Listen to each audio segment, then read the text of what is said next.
investigando estas desapariciones forzadas cuando se supone que es un delito en un que ya no debería de ser en un estado de derecho. Nos deberíamos de estar preocupando más por encontrar los cuerpos que por seguir acumulando cifras en donde se supondría ya no las debe de haber, ¿no? Entonces, eso es lo que dice, ¿no? 75 personas vinculadas a, bueno, más bien registradas como desaparición forzada en un periodo de 10 meses. La siguiente, por favor. Así es que en un periodo de lo que se considera del 1 de enero al 13 de octubre, vinculada al delito de desaparición cometida por particulares, ya no desaparición forzada. Recordemos que son dos supuestos diferentes. La primera es desaparición forzada, que implica la intervención del Estado a algún servidor público, y la desaparición cometida por particulares. En un periodo de 10 meses se tiene registro de 1,916 personas. Entonces, es alarmante. Bajo este contexto se le suma la crisis en la identificación de cadáveres. La siguiente, por favor. ¿Y cuál es el contexto? Bueno, se decía hasta antes del 2020, antes de que se generara el protocolo de búsqueda homologada, que la principal causa de este problema de identificación de cadáveres y evidentemente la no entrega de los cuerpos a sus familias se debía a que el procesamiento de datos, la identificación forense, la construcción, homologación y sistematización de bases de datos genéticas le correspondía a las fiscalías. Esto sigue pasando. Pero ¿cuál era la consecuencia? Como bien sabemos, pues nuestras fiscalías carecen de recursos humanos y económicos para hacer frente a esto. Entonces, ¿qué sucede o qué se identificó? Es que una vez que se identificaban algunos cuerpos, aún así eran enviados a las fosas comunes. Cuando se localiza un cuerpo sin vida, la Fiscalía Local debía llevar a cabo su identificación, y cuando no existe elemento alguno para determinar la identidad o la posibilidad de reclamar este cuerpo, se disponen en fosas comunes en un panteón. Lo que sucedía es que la Fiscalía no estaba obligada a investigar si ese cuerpo correspondía a una persona desaparecida o no localizada. Entonces se dijo, bueno, está bien, ya no está la obligación, se hace el protocolo y se supondría que a partir de este protocolo ya existe esa obligación. Pero aún así tenemos casos como el que está documentado en septiembre del 2018 en la CEMEFO de Jalisco, en donde ante la incapacidad para resguardar tantos cuerpos, la CEMEFO renta 2 tráileres con contenedores frigoríficos para conservar los cuerpos, y eran 322 cuerpos de personas que no sabían o no conocían su identidad. Entonces, vemos que no solamente son prácticas aisladas, sino que se relacionan. Es un fenómeno que se relaciona.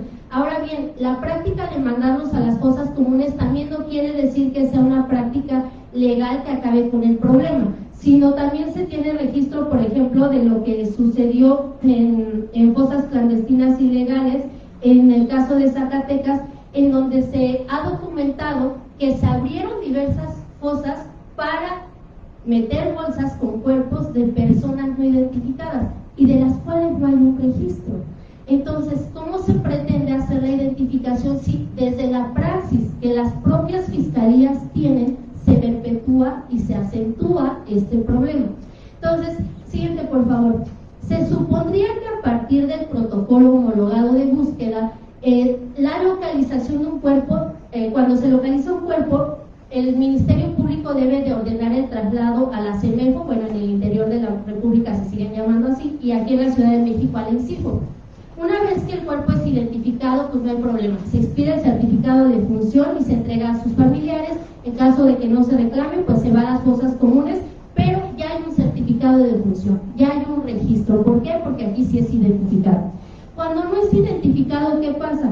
Se debe de realizar un registro de antropología, odontología, dactiloscopía y fotografía del cuerpo recabado.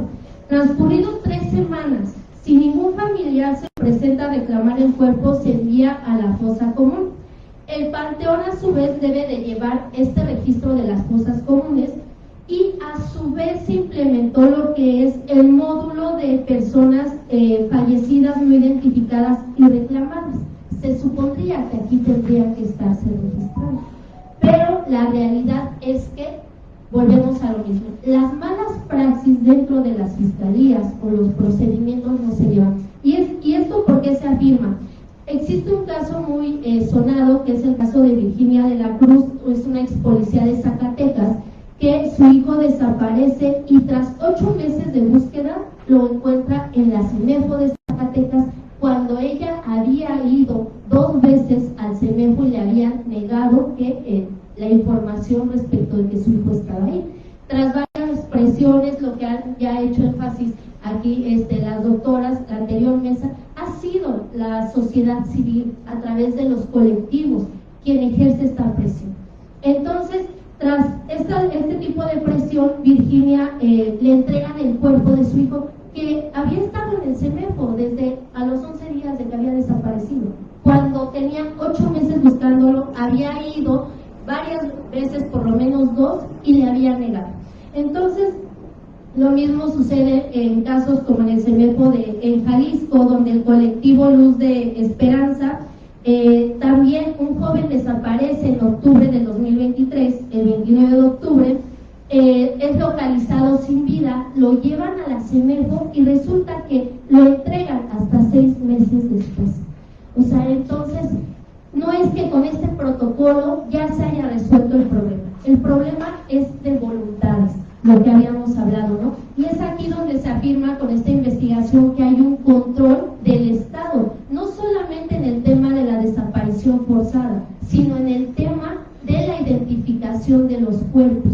¿Por qué? Porque hay un control, no solo cuando se desaparece la persona, sino al momento de que ya no se hacen las acciones necesarias, suficientes para la identificación de los cuerpos. La siguiente, por favor.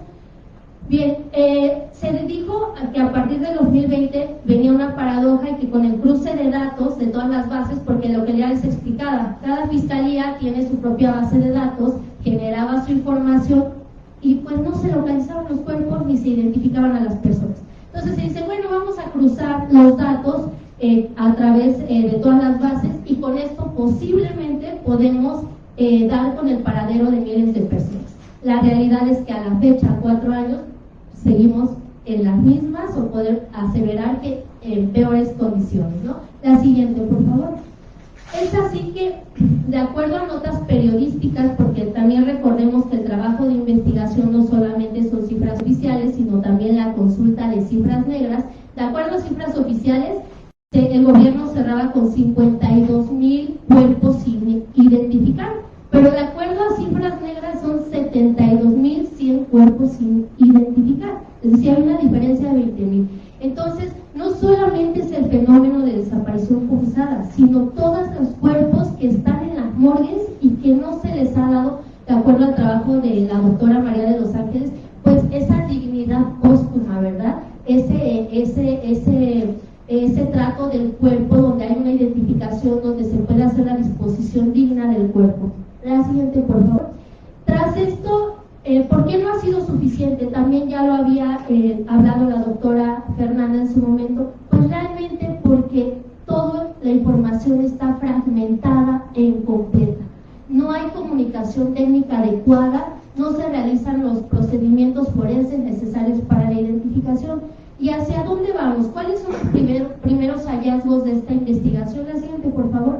Pues es que es necesario la adopción de un enfoque sistémico. ¿Qué quiere decir esto? No podemos ir investigando o viendo el fenómeno de la desaparición forzada, la falta de identificación de cuerpos de forma aislada, como se ha hecho en las fiscalías.